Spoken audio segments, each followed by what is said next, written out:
कैलाश पर्वत रहस्य का पर्वत।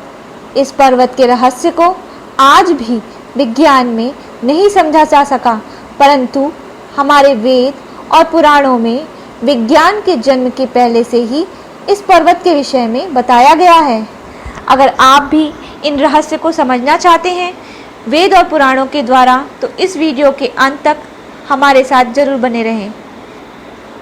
तीनों लोकों के स्वामी शिव जी को, जो कि अपार शक्ति के मालिक हैं, वह चाहे तो एक पल में तीनों लोकों को भस्म में बदल सकते हैं। वेदों और पुराणों के उल्लेख के अनुसार भगवान शिव का निवास स्थान 8वें आयाम में है और यह आयाम को हम कैलाश पर्वत कहते हैं। ऐसा माना जाता है भोलेनाथ अपने परिवार समेत यहाँ पर निवास करते हैं। इसी कारण कैलाश पर्वत हिंदुओं का सबसे पवित्र स्थल भी है। कैलाश पर्वत के साथ अनेक रहस्य जुड़े हुए हैं। दुनिया की सबसे ऊंची चोटी माउंट एवरेस्ट, जिसकी ऊंचाई लगभग 8,848 मीटर है, जिसे आज तक 7,000 से ज़्यादा बार चढ़ा जा चुका है, उसी जगह पर कैलाश पर्वत की ऊंचाई 2,000 मीटर कम यानी 6,638 मीटर है। पर इसके बावजूद कोई भी इंसान आज तक कैलाश पर्वत पर नहीं चढ़ पाया। ऐसा क्यों? कैलाश पर्वत पर थोड़ा सा ऊपर चढ़ते ही व्यक्ति दिशाहीन हो जाता है। कैलाश पर्वत पर दिशा बताने वाला यंत्र अर्थात कंपास काम नहीं करता। साथ ही चढ़ने वाला पर्वतारोही को यह समझ नहीं आता कि वह ऊपर चढ़ रहा है कि नीचे उतर रहा है। पुराणों और वेदों के अनुसार शिव का स्थान 8वें आयाम में है। क्या है ये 8वां आयाम? हमारी पृथ्वी कई परतों से बनी है, जिनमें से हम कुछ देख पाते हैं और कुछ नहीं देख पाते हैं। पृथ्वी का ऊपरी सतह, समुद्र का ऊपरी सतह, आकाश, यह सब हम अपनी आँखों से देखते हैं, परंतु पृथ्वी में ऐसे और भी कई परत हैं जिसे हम आयाम के रूप में जानते हैं, जिन पर आत्माएं, देवी देवता, भगवान एवं दानव वास करते हैं। यह किसी भी साधारण मनुष्य द्वारा नहीं दिखाई देता। इसी में से एक परत का नाम है 8वां आयाम, जिसमें प्रभु भोलेनाथ अपने परिवार समेत निवास करते हैं। 8वें आयाम में मस्तिष्क और मन की शक्ति काम करना बंद कर देती है।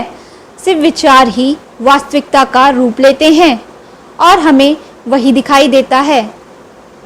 इसी कारण जब पर्वतारोही पर्वत पर चढ़ाई करते हैं तो उन्हें वही दिखाई देता है जो उनके विचारों में होता है।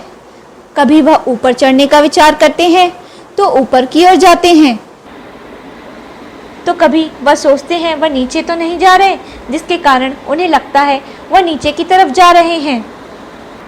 8वें आयाम पर चुंबकीय शक्ति और पृथ्वी का गुरुत्वाकर्षण दोनों काम करना बंद कर देता है। इसी कारण कंपास अर्थात दिशा सूचक यंत्र यहाँ काम नहीं करता। वर्तमान समय पर कैलाश पर्वत की चढ़ाई पर पाबंदी है, परंतु 2001 से पहले काफ़ी पर्वतारोही ने कैलाश पर्वत पर चढ़ने की कोशिश की थी, परंतु वह सब असफल रहे। इन पर्वतारोहियों का यह भी मानना है कि कैलाश पर समय बहुत जल्दी गुजरता है। पुराने पर्वतारोही ने यह अनुभव किया कि उनके नाखून और बाल बहुत ही जल्दी बढ़ रहे हैं। मनुष्य जाति ने समय नापने के लिए घड़ी बनाई है, परंतु क्या भगवान भी घड़ी देखकर समय निर्धारित करते हैं? नहीं, ऐसा नहीं है। अगर भगवान की समय की गणना को समझना है तो अपने शरीर में होने वाले बदलाव को समझें। अगर आपके नाखून और बाल एक हफ्ते में जितना बढ़ते हैं, अगर उतना ही 2 दिनों में बढ़ जाएं, तो समझ लीजिए आपका हफ्तों का समय 2 दिन में बदल गया। ऐसा ही कुछ पुराने पर्वतारोही ने, जिन्होंने कैलाश पर्वत पर चढ़ने की कोशिश की थी, वह बोलते हैं कि कैलाश पर्वत में समय बहुत ही जल्दी व्यतीत होता है। वर्तमान में साइंस कहता है कैलाश पर्वत के पास रेडियो एक्टिव जोन है, जिसके कारण मनुष्य में यह बदलाव होता है। परंतु हम आपको यह बता दें, साइंस की उत्पत्ति से पहले जो वेद और पुराण लिखे गए थे, उन पर यह सभी बातें पहले से ही पढ़ने को मिल जाती हैं।